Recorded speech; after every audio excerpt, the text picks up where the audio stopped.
El mundo está en manos de los emprendedores, hombres y mujeres que desafían los obstáculos en busca de su objetivo. Y para apoyar esas iniciativas, un grupo de profesionales aportan sus ideas en Freites y su gente. Señoras, señores, amigos del planeta Tierra y más allá, gracias.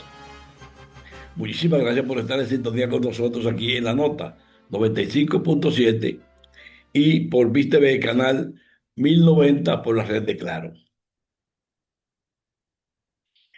El fusilamiento, el asesinato de 5 ciudadanos en un centro, en una plaza comercial en la Barranquita, Santiago de los Caballeros, es otro hecho más donde la policía no puede dar explicaciones concretas. Y es un hecho más que se suma a la cadena de incredulidad que abate a la población por ver que la policía actúa como delincuentes comunes, como vulgares delincuentes, o que algunos policías actúan así, sin que la superioridad los llame a capítulo, sino que casi los protege porque solapa los casos. Por eso, la policía enfrenta una crisis de credibilidad por el aumento de la cantidad de ciudadanos muertos por bala de sus agentes. En el caso más reciente, se involucran a 11 policías que acribillaron el mes pasado a 5 personas a la entrada de la plaza, una plaza comercial en la Barranquita.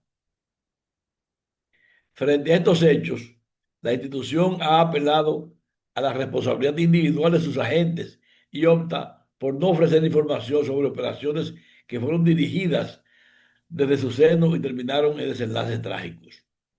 La ministra de Interior y Policía, Farideh Raful, aseguró que ella misma quisiera saber sobre las circunstancias que originaron la matanza de Santiago y que también espera los resultados de las investigaciones.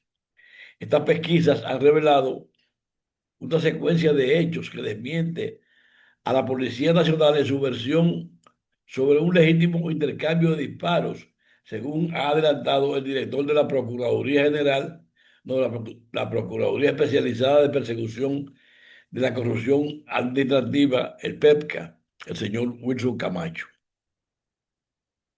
Dice él, ah,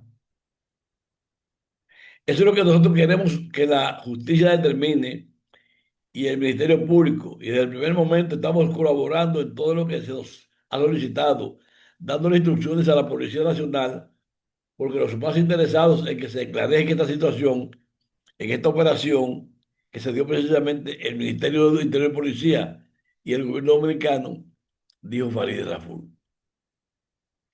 Esta y otras 227 muertes ocurridas en circunstancias similares alegadamente fueron investigadas, pero los informes con las conclusiones nunca salen a la luz pública, a excepción de los casos mediáticos. Cada uno de estos casos sufre el mismo proceso que dice la ley, igual que si fuera un ciudadano común. Se procesa, establece las responsabilidades y se envía al Ministerio Público. Nosotros inmediatamente hacemos el procedimiento del lugar para hacer el sometimiento. Nosotros no nos quedamos escondiendo absolutamente nada, dijo Farideh Raful. Mientras las autoridades se desligan de las estadísticas crecientes de muertes a manos de los policías, tratan de vender por su lado los avances de la reforma policial, que según los casos no ha reformado nada.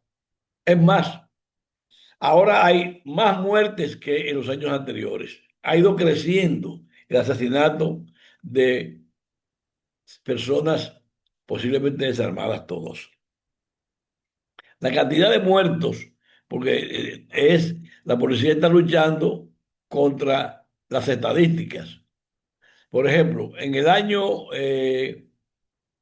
déjame ver aquí, lo tengo por aquí, La cantidad de muertos por acción policial pasó de los 77 en el 2001 a 139 en el 2022, otras 178 en el 2023 y 227 en el 2024.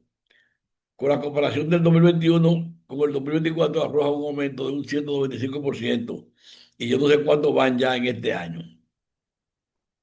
El gobierno responde a la realidad de estas estadísticas con un discurso reiterativo.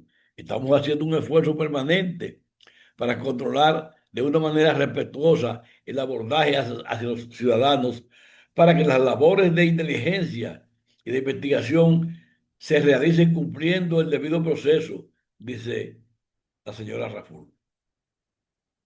De esta manera, el aumento de la letalidad policial queda sin una explicación oficial y despierta sospechas sobre si esto es parte de la estrategia de seguridad ciudadana implementadas en la reforma policial. La ministra de Interior fue interpelada por periodistas al mediodía de ayer, luego de que de terminar la reunión semanal del presidente con los jefes de las agencias de seguridad del Estado, y se le preguntó a Rafael: ¿cuál es la cantidad de personas que han fallecido a manos de las fuerzas del orden hasta el momento? El acumulado del año, y por qué la imposibilidad de conseguir los resultados de esas investigaciones. No sabía que había imposibilidad de conseguir los resultados. Esto es la respuesta de Farideh Raful a los periodistas. Dice ella que no sabía que había impedimento para conseguir los resultados de las investigaciones. Cada una de estas situaciones que, como usted sabe, son parte también de lo que evaluamos aquí, no la tengo a mano. No sé si está desagregada y los chicos la pueden sacar, no lo sé. Pero cada uno de estos casos que se dan motivados o quien protagoniza es un agente del orden de cualquiera de las agencias. Sufre el mismo proceso que dice la ley, igual que como si fuera un ciudadano común. Y se procesan, se establecen las responsabilidades y se envían al Ministerio Público, que realiza las investigaciones del lugar, y la justicia es quien tiene que realizar la condena definitiva. Se le pregunta, pero la familia se queda esperando los resultados para precisar por qué, en qué circunstancias ocurrieron las muertes. Y dice Faride: eso habría que preguntar al Ministerio Público y a la justicia dominicana, porque son los procesos que se llevan. Nosotros inmediatamente hacemos el procedimiento del lugar para hacer el sometimiento. Nosotros no nos quedamos escondiendo absolutamente nada. Y dicen, le preguntan, ¿por las órdenes de quién esos 6 policías salieron de aquí, del Palacio de la Policía, a Santiago, a juntarse con 5 más y luego matar a 5 personas? Y dice Faride: eso es lo que queremos nosotros, que la justicia determine, y el Ministerio Público. Y desde el primer momento estamos colaborando con el Ministerio Público, tal y como dijimos aquí, en todo lo que se nos ha solicitado, dándole instrucciones a la Policía Nacional a esos fines que están colaborando. Fíjese, Faride, que es la jefa de la policía, no sabe que 6 policías salieron de la capital para Santiago y se juntaron con otros 5 policías para luego salir a matar a los 5 ciudadanos. Parece que no había suficientes gatillos en Santiago para participar en la operación. Entonces necesitaban importar 6, o a lo mejor los que tenían las instrucciones conocían a quiénes iban a matar, eran los 6 que estaban aquí en la capital. Yo no sé. Lo que se ve que en este caso hay evidentemente una acción de fusilamiento. Oiga lo que tiene de malo este tipo de cosas. Fusilar alimañas tiene, desarraiga personas conflictivas de la sociedad, pero el ordenamiento jurídico dominicano dice que el ciudadano debe ser llevado a juicio y condenado por su delito. No, no hay pena de muerte aquí. A veces se cree, o aquí se ha vendido la especie, de que los policías actúan con ayuda a otras bandas de narcotraficantes que pagan para liquidar la competencia. Y entonces, son narcotraficantes los que están matando, pero son en un ajuste de cuentas por interpósita persona. No es un proceso legal. Además, cuando la policía actúa como juez y parte, ¿qué hace? Pues se pueden ir inocentes, ser víctimas de vendetas, de cobranza de venganzas. Esto no se puede tolerar por lo que implica, por lo que involucra. Voy a hacer una pausa y vengo en un momentito. Todos los días nos enfrentamos con el deseo de mejorar nuestra participación en los negocios y elevar la calidad de nuestro trabajo. Por eso, Víctor Rosario presenta su consulta de negocios. Don Víctor Rosario, bienvenido a su programa. Saludos, Alfredo, y saludos para todos los amigos que nos acompañan diariamente en esta consulta de negocios. Alfredo, mira, antes de entrar en nuestro tema principal de hoy, quiero comentar cómo se ha reactivado el tema de los negocios de propiedad de asiáticos, mejor conocido, negocio de chinos, porque fíjate Sí. que quizás el término popular que se ha dado. Y creo que en estos días, primero, yo creo que aquí hay dos vertientes del tema reciente. Está la vertiente generada por el seguimiento de aduana, el seguimiento migratorio que se le ha estado dando a los chinos, primero por el tema de pago de impuestos, porque siempre se ha cuestionado que muchos de estos negocios no necesariamente pagan todos los impuestos de aduana y demás. Y el otro lado, la vertiente migratoria, que ha habido varios temas con migración en algunos negocios que también tienen contratado personas con situación migratoria irregular, más que todo personas de origen haitiano. Pero el caso más reciente viene con unas inspecciones que ha desarrollado el Ministerio de la Vivienda a muchos de estos negocios chinos nuevos que tienen unas infraestructuras muy grandes y que, por lo que se ha dicho, no cumplen con normativas. Mira, hasta aquí quizá puedo dividir el breve comentario que voy a hacer en dos partes. Todo lo anterior es totalmente correcto y necesario. Y es necesario no únicamente con negocios que sus propietarios sean de origen chino. Yo creo que aquí, primero, en términos de aduana, y empiezo en la cadena, por aduana, todo lo que pasa por aduana debe cumplir con pagar los impuestos y cobrarle a todo el mundo en igualdad de condiciones, porque eso es lo que genera la competencia justa. Que todo el que trae producto, puede ser chucherías del hogar, como puede ser equipo electrónico, muebles, lo que tú quieras, pague lo mismo y pague en las mismas condiciones. Segundo, en términos del día a día, la parte de contratación, y yo siempre he abogado, todo el que tiene empleados tiene que cumplir con todas las normativas nacionales.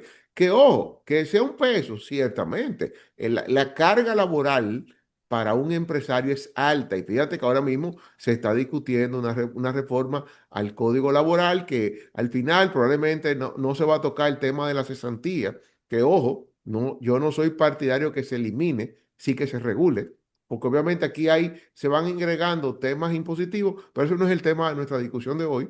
Y segundo, el tema de infraestructura también se debe regular a todo el que construye, y quizás eso se ha puesto de moda, Pero Víctor, es que lamentablemente. por ejemplo, hay construcciones viejas que tienen más de 30 años. Está bien, pero voy. Al final que inspeccionen a todo el mundo, y yo creo que es parte de. Ahora, quizá lo que no entiendo, si es una coincidencia, que Víctor, por muchos. favor.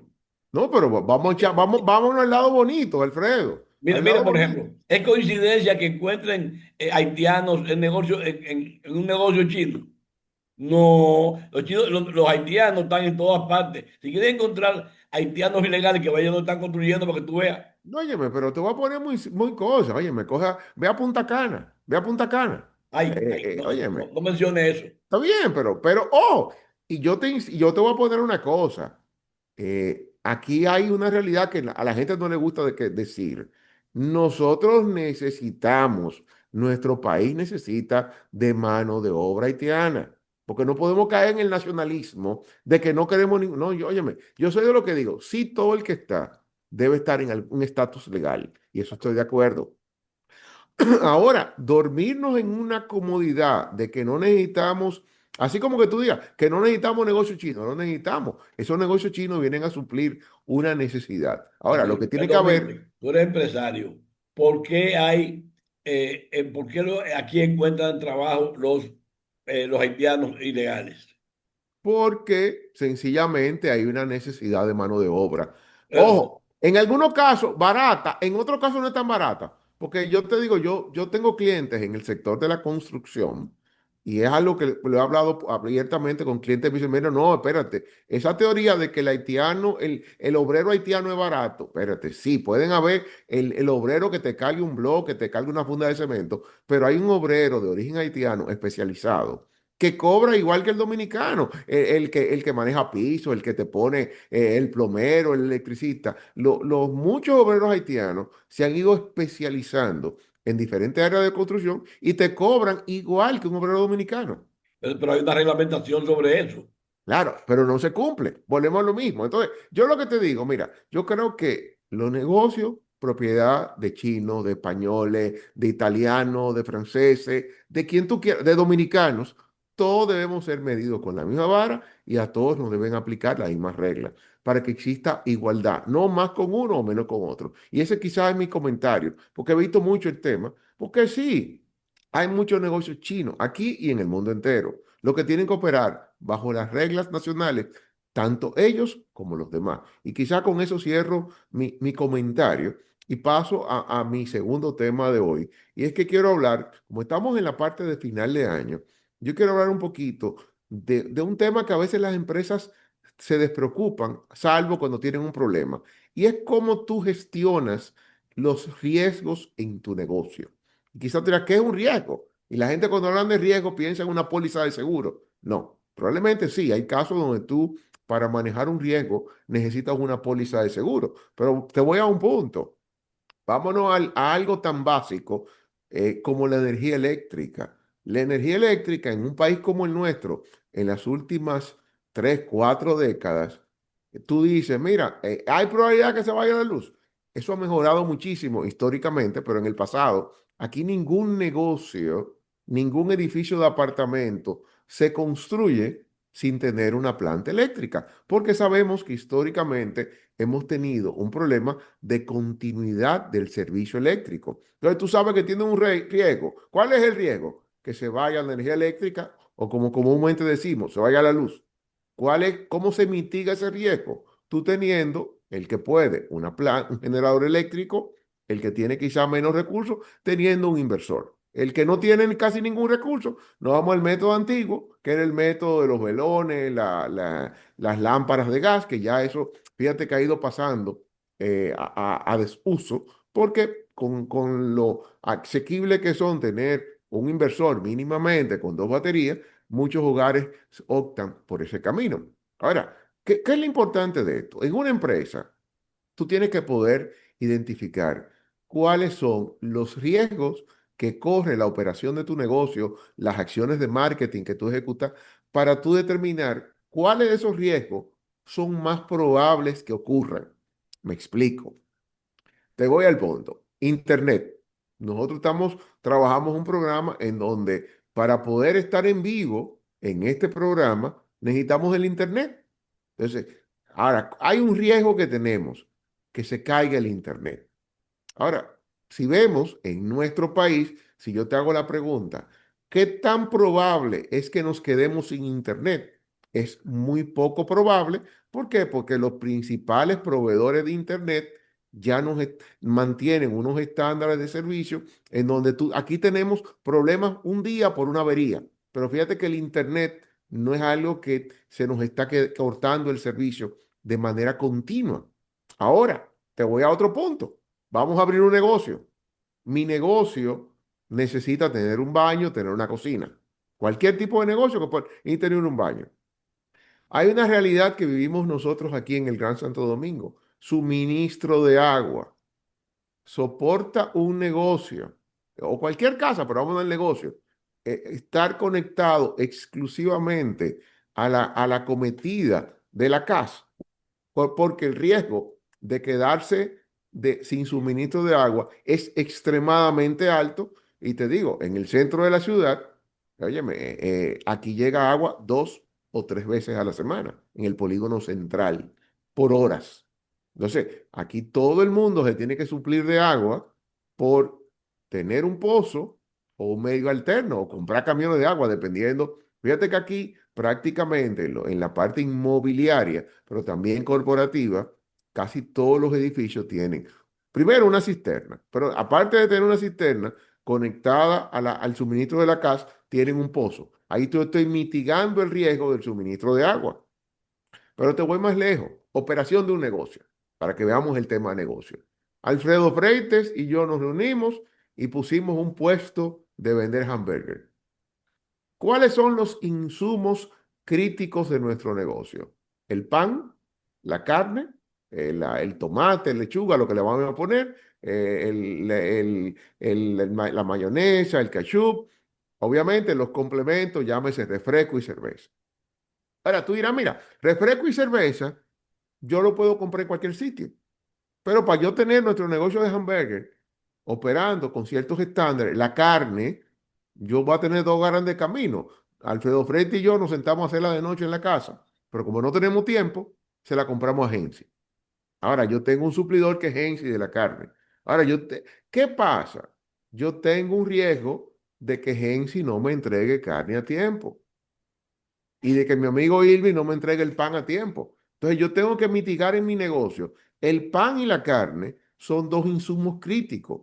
El riesgo de quedarme sin pan y carne tiene un impacto extremadamente alto porque nuestro negocio de hamburgues se cayó. Si no tenemos pan o no tenemos carne, ¿qué va a hacer el negocio esta noche? No tiene que vender, porque la gente no se va a sentar en nuestro negocio exclusivamente a tomarse una cerveza o tomarse un refresco.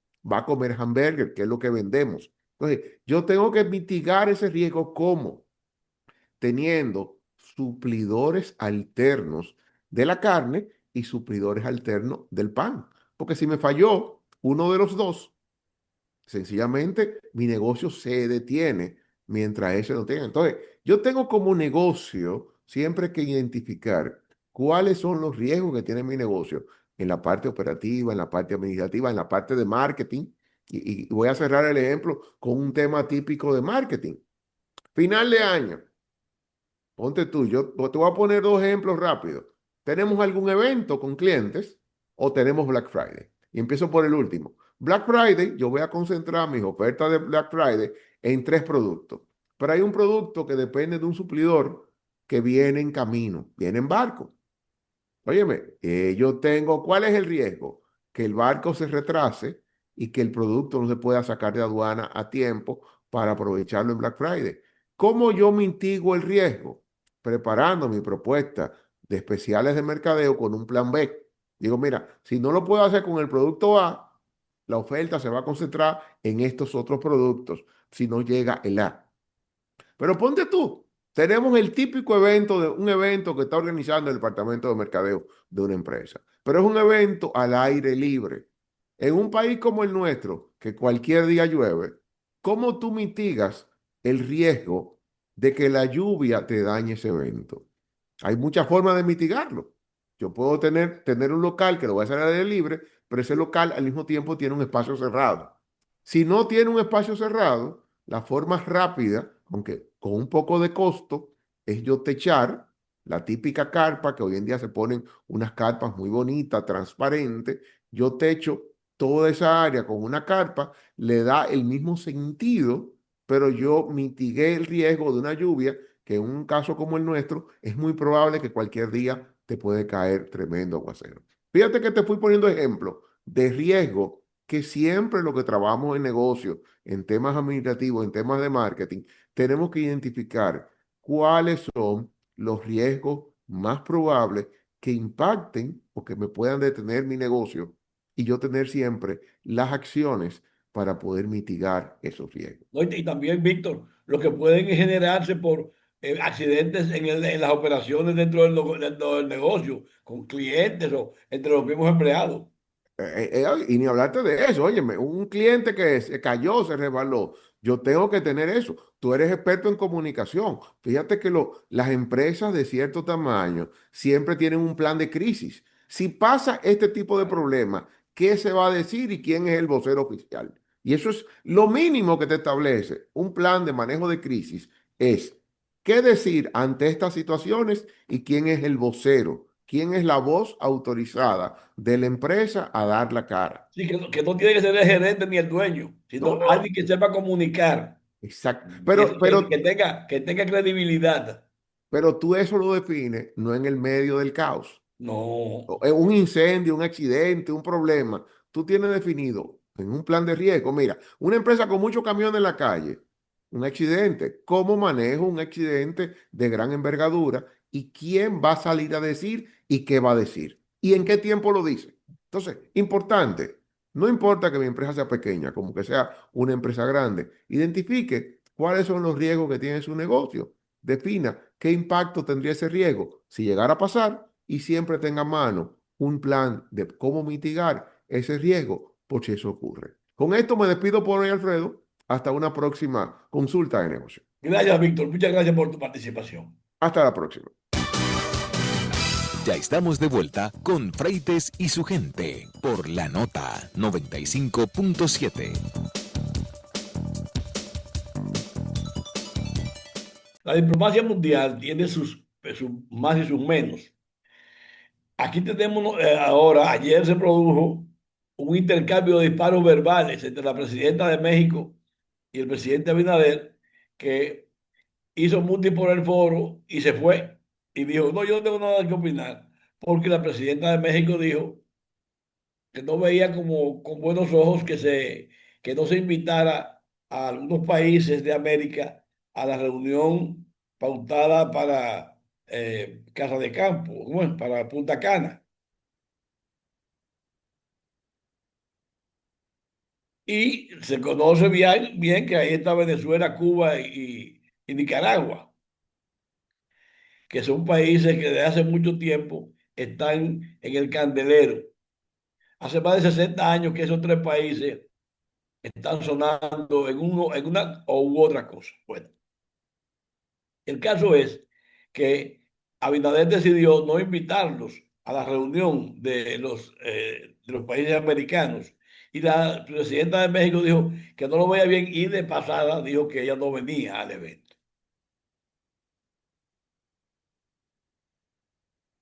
Esta acción del gobierno dominicano recuerda las decisiones de la OEA que excluyeron a Cuba de la OEA, lo sacaron como si no fuera parte de la organización, si no fuera parte de los países de América Latina. Y yo digo, si van a tratar sobre derechos humanos, ese evento les da la posibilidad de ahí mismo explicar o poder evaluar a cualquiera de los países. Porque la cuestión de los derechos humanos es posible que tenga interpretaciones distintas. ¿Usted sabía eso? Por ejemplo, para los rusos, la democracia tiene una aplicación distinta a como se usa en América. Nosotros tenemos desde hace mucho tiempo eh, la- el, el procedimiento legal o más aceptado democrático del intercambio de candidatos, de presidentes cada 4 años. Pero no es la rutina, no es la costumbre de otros países.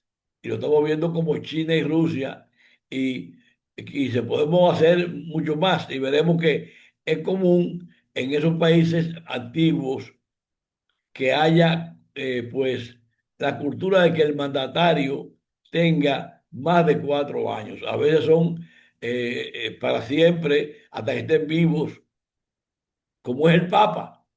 Al Papa lo eligen y es hasta que se muera. Son costumbres. O vamos a implementarla para que sea democrática, que en el Vaticano elijamos el Papa cada 4 años. No, hay más continuidad cuando es un gobierno de mayor tiempo. Pero cuando usted quiere encontrarle algo al contrario, usted pues busca lo que no es como usted es. El raro, el distinto, es entonces juzgado y evaluado según los cánones de la mayoría. Y eso es lo que tenemos que ver. ¿Qué dice la mayoría? Pero la mayoría no da derecho a excluir a la minoría. La minoría también tiene derechos. Entonces, la democracia contempla eso. La democracia no es solamente eh, dejarle caer el peso de la mayoría, sino eh, que los que son minoría también tengan su pequeña voz para que expliquen, expongan sus razones o puedan defenderse. Pero bien, ese es el caso de de la invitación para la reunión de cumbre de países americanos que se va a desarrollar en, en Punta Cana. El presidente dominicano actuó, digamos que bien. Si usted va a invitar, usted invita a quien le dé la gana. Usted tiene todo el derecho de invitar a quien usted quiera y excluir igualmente. Pero usted lo dice así, no, yo no lo invité porque no me cae bien. A mí no me gusta esta persona. Y listo. Nadie puede, usted no está obligado a invitar a su casa a nadie. Esa es su casa. Y en el caso nuestro, Abinader representa al país. Podremos estar de acuerdo o en desacuerdo, pero él es quien tiene la responsabilidad de invitar o no. Bien por él. Y tenemos por aquí que tras casi 30 años de haber sido electo por primera vez presidente de la República, Leonel Fernández se mantiene activo y como el primer guandul está con la mirada puesta en la presidencia para el 2028, con la determinación de vencer las reglas del tiempo y los ataques feroces de haber sido el presidente más joven elegido en la era democrática del país. Un periodista creo que del Diario Libre, dice que hace un tiempo hizo un artículo titulado Leonel, el líder de mayor y de hoy, el líder de ayer y de hoy. Y parecería que Fernández lucha contra el tiempo y los cambios de liderazgo, matizados con Danilo Medina como líder cercano y Luis Abinader como uno abierto y que da la cara. En la era democrática dominicana, solo Joaquín Balaguer ha logrado superar 8 años fuera del poder y retornar al Palacio Presidencial a dirigir los destinos del país. Esto supone que la tarea de Leonel es titánica por ser el primer presidente que volverá o volvería después de tanto tiempo fuera del poder de manera continua. El caso de Leonel no es el único de América Latina. Por aquí tenemos lo que pasó en Bolivia con Víctor Páez Tensoro, quien regresó tras 21 años fuera del poder. Juan Domingo Perón volvió al poder tras 18 años haber pasado por la presidencia. Daniel Ortega hizo lo propio tras 17 años fuera. Oscar Arias de Costa Rica, Alan García de Perú, retornaron tras 16 años fuera del poder. Lula regresó a la presidencia de Brasil tras 12 años fuera. Es decir, tenemos ejemplos de retorno tras largas vacaciones fuera del poder. Aquí las interrogantes surgen. ¿Por qué los pueblos repiten su historia? ¿Puede Leonel ofrecer algo nuevo? El liderazgo que sucedió a Leonel falló.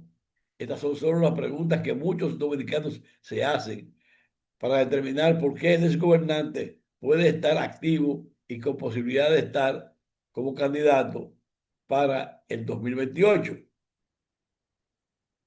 Yo soy uno que quisiera tenerlo cerca para preguntarle cuáles son sus nuevos, cuál es su plan de gobierno si ganara a la presidencia, a qué viene al poder. Hay que reconocer que Leonel tiene luces y sombras en su paso por la administración pública, aunque no se explica por qué debe volver al poder, si por la redención de su obra o porque tiene algo nuevo que ofrecer a los dominicanos. De los aspirantes para el 2028, Leonel es la figura más conocida y esa es ya una gran ventaja con relación a sus contrincantes que saldrían del Partido Revolucionario Moderno, PRM, porque el rumbo que lleva el Partido de la Liberación Dominicana no es de llegar muy debilitado al próximo proceso electoral. Hasta el momento, Leonel Fernández tiene una obra de gobierno que es inclusive plagiada o de ejemplo. y es sostén de la fuerza del pueblo, un partido que sigue aún en la fase de construcción y de convertirse en una fuerza política sólida y verdadera de cara a los comicios del 2028. Y es como dicen los reformistas, la suerte está echada y Lionel con su trabajo y no suerte puede llegar al poder con la posibilidad de romper todo tipo de paradigmas de la política vernácula dominicana. Tiene todas las condiciones y ahora mismo Leonel marca la ventaja en las encuestas que se están haciendo. El reto de la sociedad dominicana es grande para el 2028. Es saber por quién votar, si hacerlo por el menos malo o por un nuevo liderazgo que encumbre a la República Dominicana hacia un nuevo aire político. Voy a hacer una pausa y vengo un momentito. El mundo entero vive pendiente de los inventos y las iniciativas comerciales. Las marcas se disputan el mercado y cada día surgen productos que son presentados por Irving Vargas en Noticias de Marketing. Don Irving Vargas, Sí, buenas tardes, buenas noches, buenos días. buenas tardes, señor Freites. Amazon contratará 250,000 trabajadores para la época navideña. Siempre este anuncio se hace presente en esta época del año, porque recuerden que estamos en temporada de Black Friday. Black Friday es el mes próximo. Aunque ya Amazon está celebrando, eh, diríamos, sus días promocionales, sus fechas promocionales que acostumbra hacer. Pero en este caso, Amazon prevé que esta temporada de Navidad, Vargas, perdóname, escúchame, hay un yoleo fuerte ahí en esa toma. eh, el yoleo, Sí. Es un término de la televisión dominicana que se está moviendo. Tiene que de hacer una parada. bueno, es que estamos camino a Puerto Rico, por aquí, por Micho, Sí, y pero esperamos llegar sí. Y además, nada más se ve la nariz y la boca. también. Óyeme, tú como crítico, óyeme, eres cruel, pero No, cruel adelante. no es para que te No, salga bonito, porque tú te imaginas que Irving Vargas hablando, no se le ve la boca. Parece que es un ya, ya, confidente de la CIA. no, está bien, está bien, está bien. Gracias por cuidar mi imagen. Mira, es muy importante que este anuncio se produce en medio de preocupaciones de que los compradores estadounidenses serían muy cautelosos, Alfredo, por todas las situaciones que se están dando con el comercio mundial. No es un secreto de que si usted va a ordenar una mercancía y dependiendo de cuál la procedencia de la mercancía, eso afecta el tiempo de espera en ese sentido. Voy a entrar a un túnel por si acaso se distorsiona un poco la bolsa. Okay, no sé si me estás escuchando No, bien. te ve como si es ahí ahora. Ah, ok. Mira, no tengo de otra. Pero esperemos que el presidente Trump colabore con el comercio el, internacional y no siga poniendo más eh, reglas nuevas y no siga variando, porque todo esto, siempre hemos dicho de que todas estas reglas que se van modificando y alterando conllevan una serie de ajustes y de nuevos parámetros que hay que establecer para el comercio. Otra noticia importante que tengo por aquí, las acciones de Grindr suben un 10% y la empresa podría privatizarse. Después de que Semafor informara que los accionistas están considerando privatizar esta empresa en un acuerdo que valoraría esta aplicación de citas de LGTBQ. LGTBQ. Bueno, yo no, ni voy a averiguar mucho de qué se trata, eh, pero estamos hablando de una empresa de 3.000 millones de dólares. El multimillonario Raymond C. James Lee, accionistas mayoritarios de Grindr, buscan privatizar la empresa luego de que parte de sus acciones, casi todas, habían prometido para préstamos personales fueran confiscadas y vendidas por el prestamista privado de Masec. Yo no entiendo. Yo no Otra entiendo el noticia por negocio. aquí, Apple dice que el iPhone Air estará disponible para pedidos anticipados en China y sus acciones suben tras el anuncio. Esto ha favorecido a Apple. Eh, Vamos a ver yo diría que Apple hace estos anuncios. El problema de Apple está en que muchas de esas expectativas a veces no se cumplen o no generan, Y diríamos, párate, el tipo párate aunque de sea 5 minutos, es efecto que a mediano plazo que producen cuando se inician estos anuncios y se crean muchas expectativas. Irving, Eh, pa- para, para- Irving, el ¿me iPhone oye? Air estaría costando $1,121 y será el único modelo en China con soporte para proveedores de servicios para una SIM, una tarjeta SIM digital integrada en el dispositivo. Hay tres compañías, las tres principales compañías de telecomunicaciones chinas, China Mobile, China Telecom, China Unicom, recibieron autorización de los reguladores para ofrecer servicios de prueba con este eSIM. Recuerden que el eSIM es un SIM electrónico que permite que usted tenga más de un número en el teléfono, pero además que tenga muchísima flexibilidad cuando usted viaja, pueda tener una línea internacional como pueda tener una línea local. Por otro lado, minoristas de Estados Unidos se preparan para el impacto de los aranceles del 100% a China por parte de Trump. Trump, como decía hace un momentico, no ha bajado la guardia con China. China sigue siendo un objeto de su, diríamos, su campaña Perdón, de Irving, querer Irving, devolverle a Estados Unidos ¿me oyes, esa Irving? primacía que sabemos de antemano que China está trabajando para cada vez arrinconar más a los Estados Unidos. La amenaza arancelaria de Trump podría provocar un adelanto de los envíos, ya que los minoristas intentan adelantarse a los plazos de implementación, dice Blake Carden, director general del Washington Council.